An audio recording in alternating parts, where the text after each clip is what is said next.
Hey, what's going on? Jacob Paul from InsideOutOnline.com. We're talking about the capo. Today we're going to talk about playing in the shape of G, what I call G shapes. And what that means is basically playing in shapes that resemble the key of G. Like you could be going G, C add 9, D sus, or D, E minor, or E minor 7. You could also be playing more traditional G, C, D, and E minor. Let's say you want to play those shapes, but you want to use your capo. That's what this video is about. I'm using this capo from G7th. I love it because it's tension. So all you do is you press the tension that you want and it's done. There's a locking mechanism at the top. With one hand you can squeeze, put it wherever you want, squeeze it back to the tension that you desire, and you move on.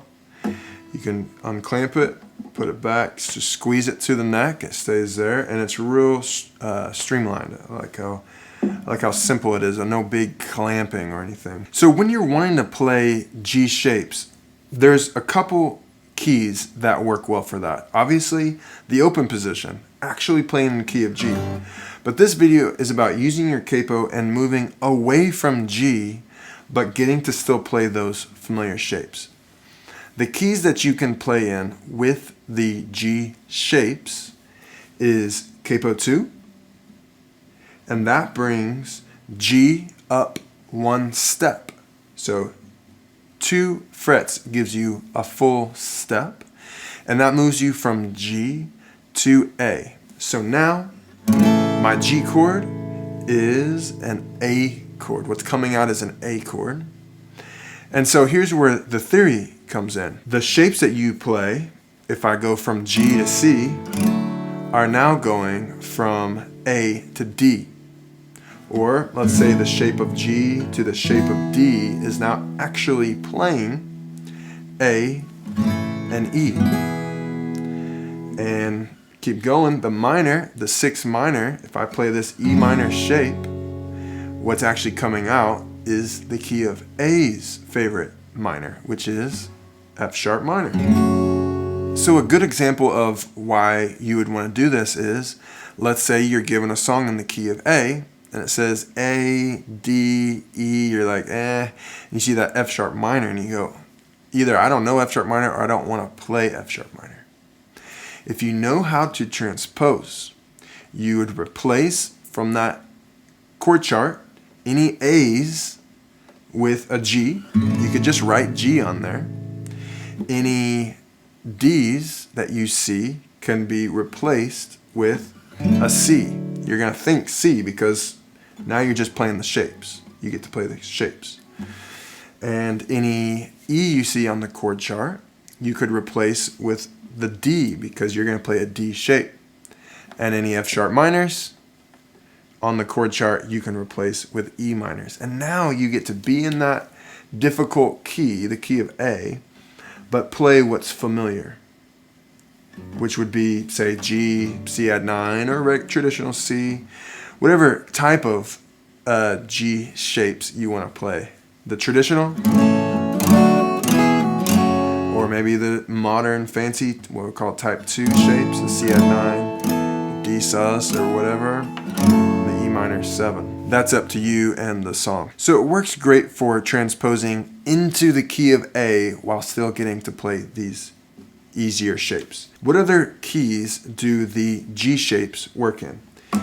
Well, anything in this range, basically, in this, 1st fret to, say, 5th or 6th fret range, which gets you, if you go capo 4, I play a G shape. You should have memorized G, A, B, that this is a B note.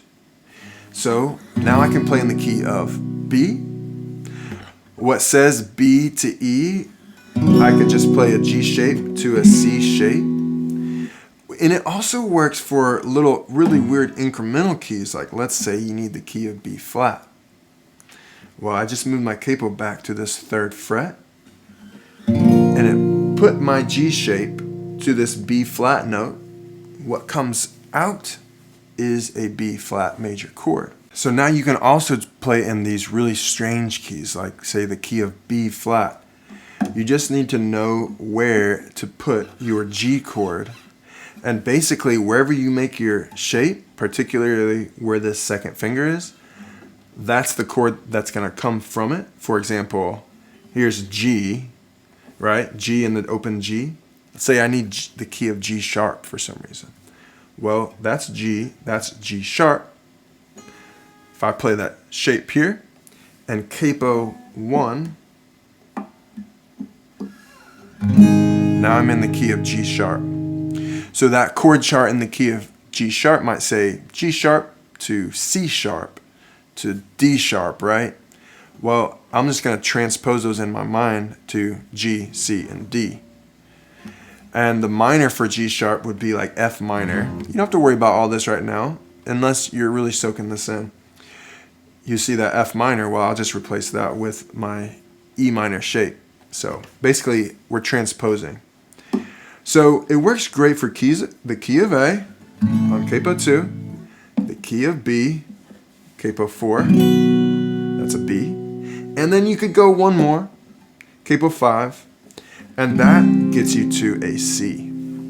Capo 5 gets you to the key of C with G shapes. That's important. So you see a chord chart that says C, F to G. Well, I can capo 5, replace those C's with G's, replace those F's with C shape or C add 9, whatever you want. Replace those G's with D shape. What I'm playing here is actually a G chord because I've transposed properly, understanding the music theory of it. This goes back to the very important aspect of memorizing at least those 6 notes. We have G, A, B, C, D, and E.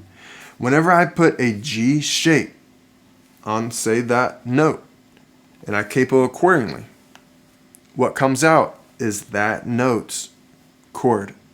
That works the same for the C shape. If I'm on this second string, I'll remember G, A, B, C, D.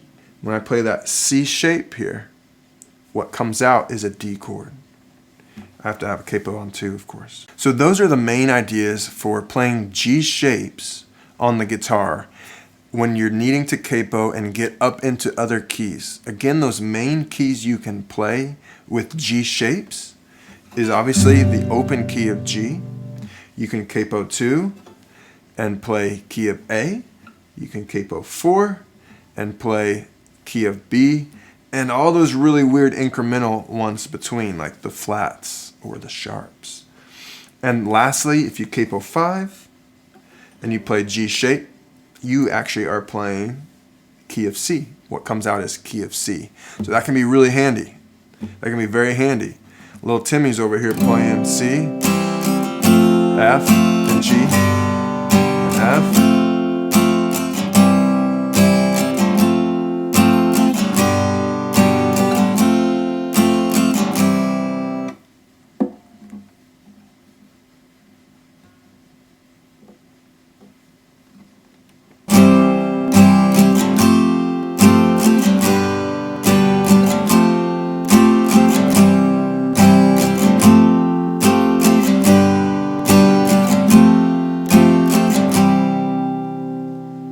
Pretty handy, right? So we're going to explore some other keys in some other videos. I'll see you on that video. Thanks for watching. My name is Jacob Paul with Inside Out Online.